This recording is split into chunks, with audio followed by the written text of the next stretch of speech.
Here's my review of the Hwasan target pistol. You can get it on evike. This is a fresh CO2.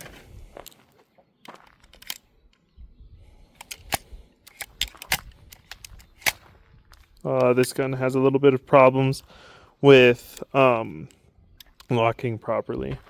So here's the FPS. We're gonna check it.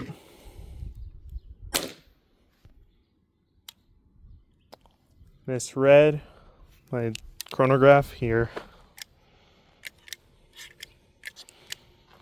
This gun also has problems with opening.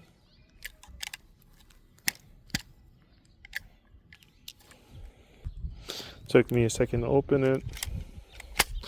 Also, the hammer, when you pull it back, it doesn't feel like it locks, but it does.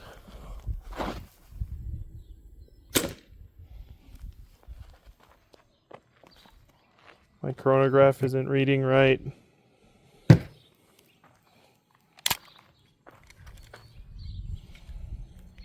If it is, though, this is 614 feet per second, but I feel like it's just reading the gas coming out of the barrel.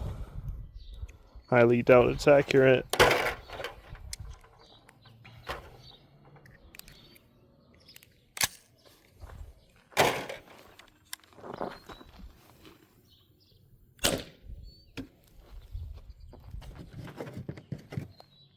$619.5.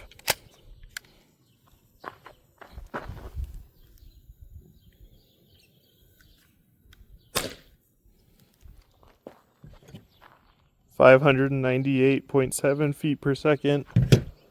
Currently sounds like the CO2 is leaking out of this, but I think that's because I over tightened it by accident.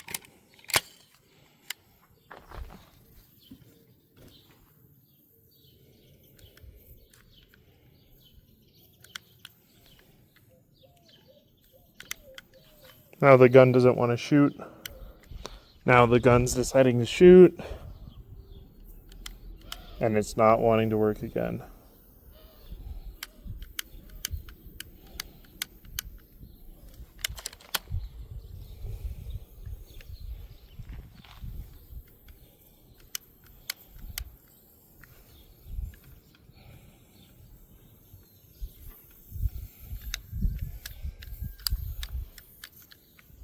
Yeah, the gun's, I think it broke because it's not working.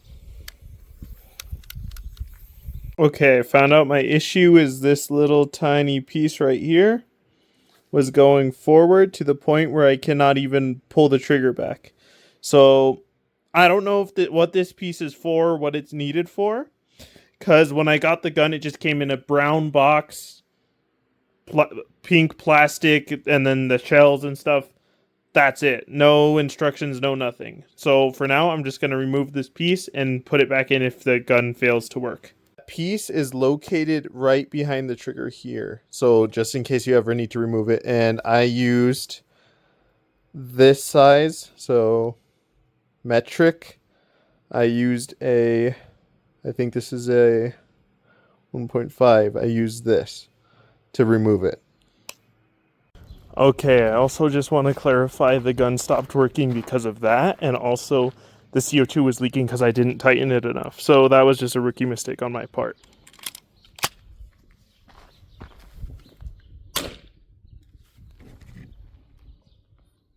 $599.7 FPS.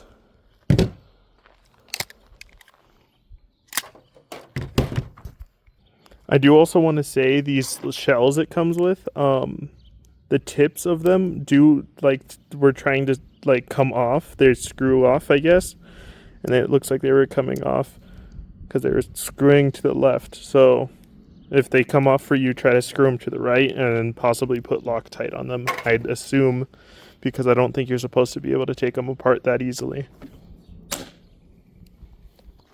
580.8 feet per second.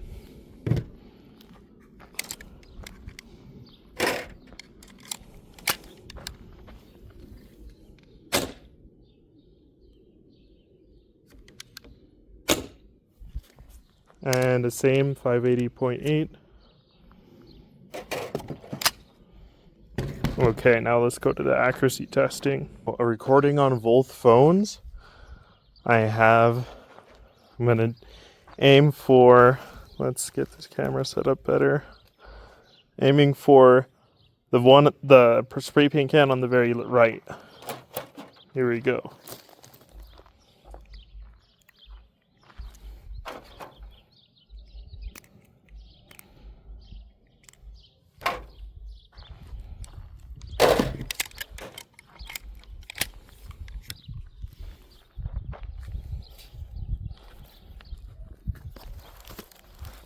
Here, let me adjust my camera.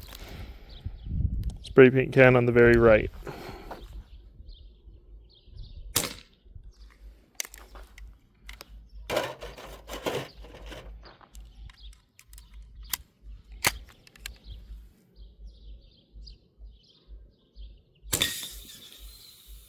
Got it.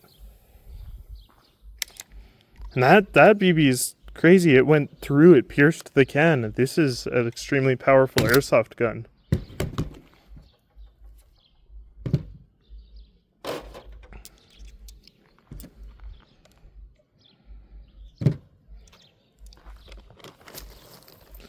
Okay, now I'm going to aim for the tin can, which is just the only metal can on that board.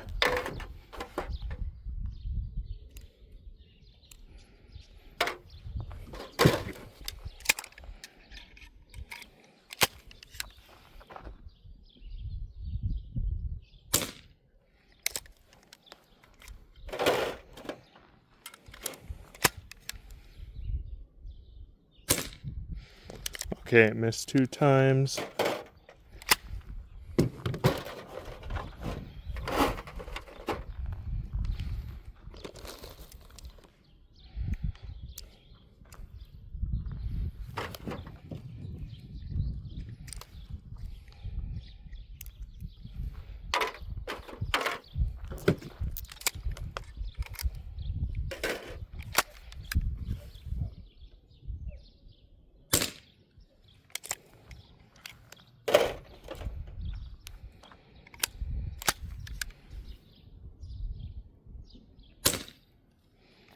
I think this gun shoots a little high from where I'm aiming, so I'm going to aim a bit lower.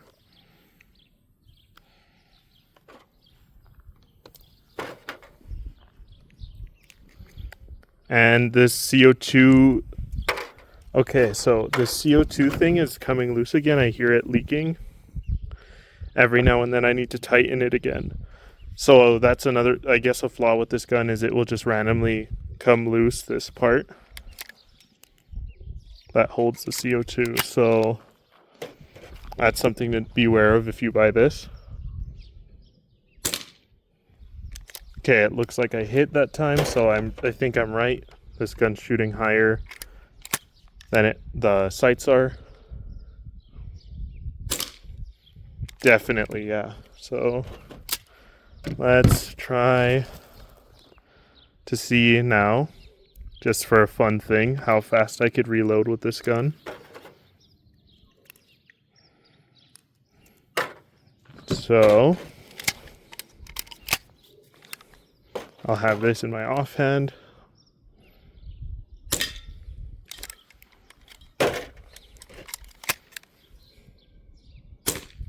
Okay, there we go.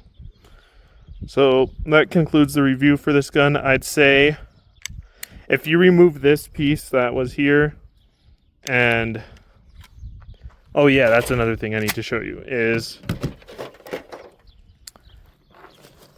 if you put the BBs in here, they don't go all the way down, and the shells come with these things. And I'm assuming what it's for is you push the BBs all the way down. So they're more further back, so you have a better air seal. So that's what you got to know. You can't just put the BBs in. There's nothing to hold them in. You have to force them down. But if you flip them upside down, the BBs won't fall out. So that's all you got to know. That concludes it for the Hwasan target, and this is the 370 millimeter model I bought off of Evike.